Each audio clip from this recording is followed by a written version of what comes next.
Hey y'all, once again welcome back to the layout. Today we've got an update for you, and we're going to be taking a look at what's new around our layout, which loosely models the Norfolk Southern S-line between Charlotte, North Carolina and Asheville, North Carolina. We're going to be taking a look at some signals, completed projects, and some other things. So, for the next few minutes, enjoy, and let's go ahead and get started.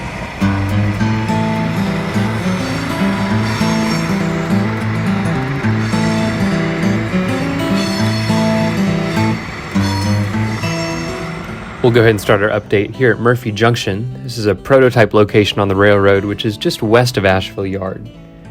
And on the layout, we're on the first level, just beneath the town of Grovestone, which you might have seen from some previous videos.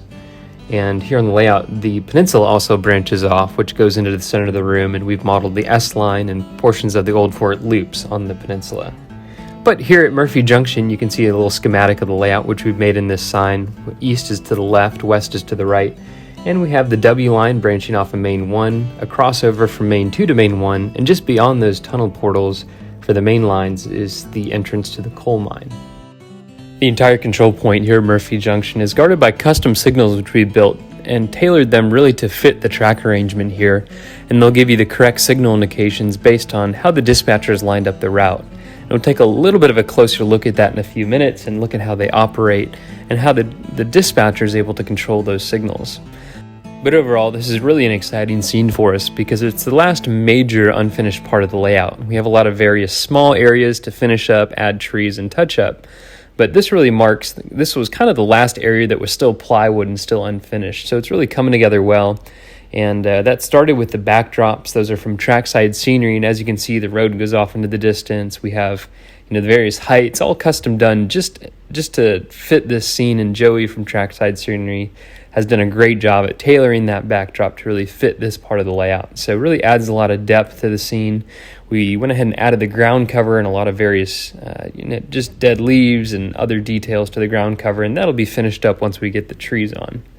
There's a lot of other neat custom details to these scenes. This is a small neighborhood, and when we decided what we wanted to add here, we thought about how we had some industry, we had some forests, and we also had some city scenes as well and some industry. And we really wanted to add just a neighborhood, something that you might see in real life pretty frequently. And so we've done that here and really fit it well into this small scene.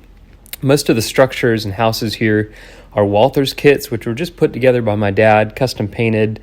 And then I've added quite a few details as well, and they're all lit. So at night, this will be a really neat scene when the houses are, they all have lights in them, and that'll all come together well. We also have an access road here. It's the dirt road that goes through the middle of the neighborhood, and that's so the maintenance personnel of the railroad can get to the signal cabinets, the switch machines, and the signals themselves to work on them and do maintenance. So we'll add a little gate and chain link fence there to kind of protect that and let the people know it's private property like you'd see in real life.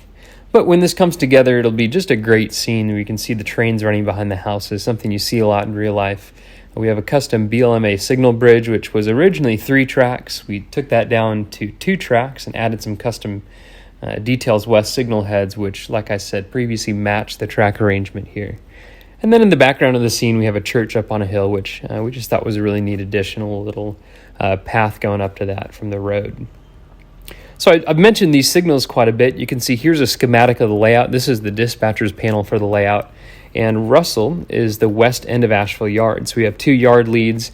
And as you can see, you can click on the signal to line a route out. And then this program will automatically generate the correct signal indication based on how the tracks are lined.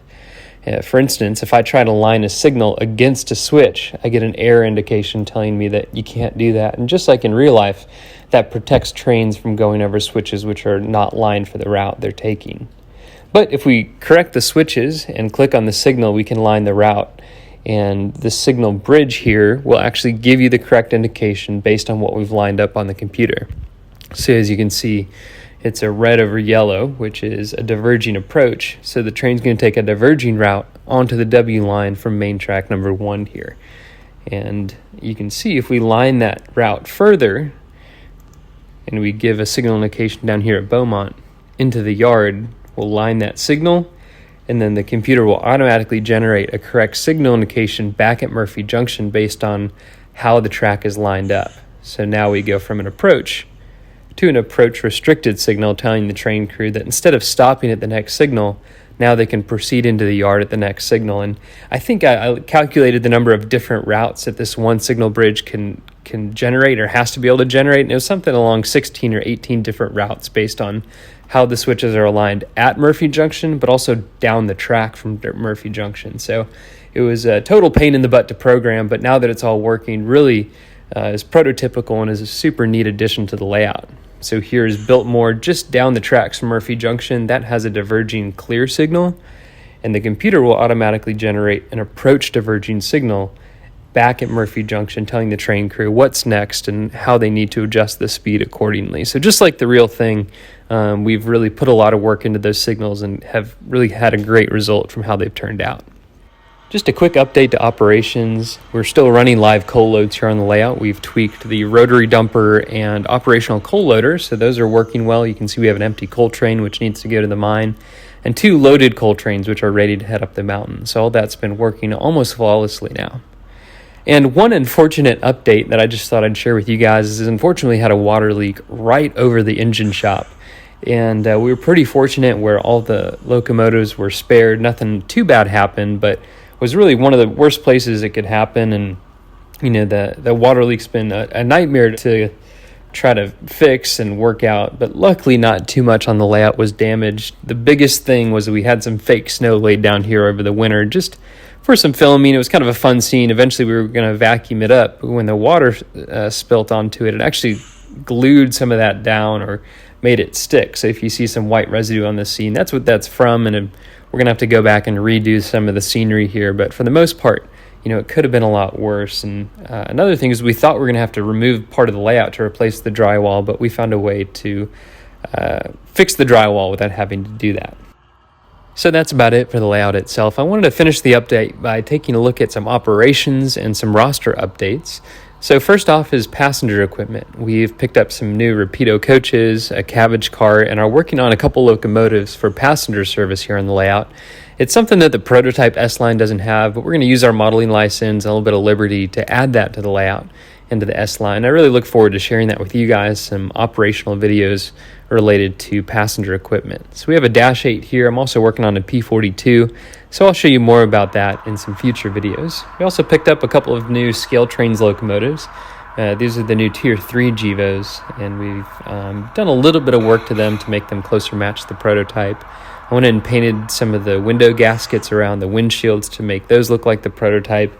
I also tinted the windows, and this was really just an easy technique that I did by actually removing the windows and taking a fat Sharpie and just painting the back of them. And if you guys want to learn some of these tips and techniques, I have a Facebook page that is really just kind of centered around some smaller updates to the layout and also some tips and tricks we use around the layout. And my goal with that page is just to be able to share some smaller tips that might not warrant an entire video, also some smaller updates. So feel free to check that out. I'll put that in the description. And then a couple updates to the roster as well. We picked up a couple of SD80 Max. These are going to be great for coal service and helper service. And then one of the 3-window SD60Ms that Athearn just released. So those are some new engines to the roster and are in the process of being weathered. Also picked up a few more gondola cars and have been looking for one of these southern covered hoppers for a long time. So if you guys are interested in where I got those, I'll put that in the description as well. Lastly are a couple locomotives which aren't new, but are going to receive some updates. They're all packed up and ready to take home with me, so I'll work on them while I'm gone and bring them back to the layout next time I'm home. So I look forward to sharing those with you in the future. If you have any questions or comments about the update, let me know in the section below and I'd be happy to help you out. But if not, thanks for watching, and I'll see you next time.